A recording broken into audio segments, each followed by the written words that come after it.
পৃথিবীতে কোনো মানুষই তার কল্পনার মতো জীবনসঙ্গীকে খুঁজে পায় না। এটাই জীবনের সবচেয়ে বড় বাস্তবতা। কারণ কল্পনা নিখুঁত, কিন্তু মানুষ নয়। একসাথে থাকতে গেলে ভালোবাসা যেমন আসে, তেমনি আসে রাগ, অভিমান, ভুল বোঝাবুঝি আর নীরবতা। সংসার মানে শুধু সুখের দিন নয়, ঝড় বৃষ্টি আর রোদের মধ্যে দিয়েও একই ছাদের নিচে পাশাপাশি দাঁড়িয়ে থাকার নামই সংসার।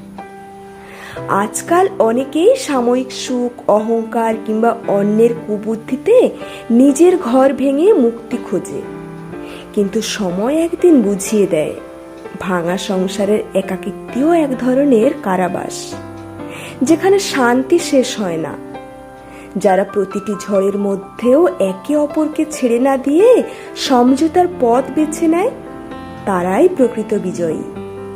কারণ সফল সংসার নিখুঁত মানুষ নিয়ে নয়, বরং দুজন অসম্পূর্ণ মানুষের ধৈর্য, ত্যাগ আর একসাথে থেকে যাওয়ার সিদ্ধান্ত দিয়েই গড়ে ওঠে শেষ বেলার। তাই বলতে হয়, আহারে সংসার কত কঠিন, জটিল, সরল, সুন্দর।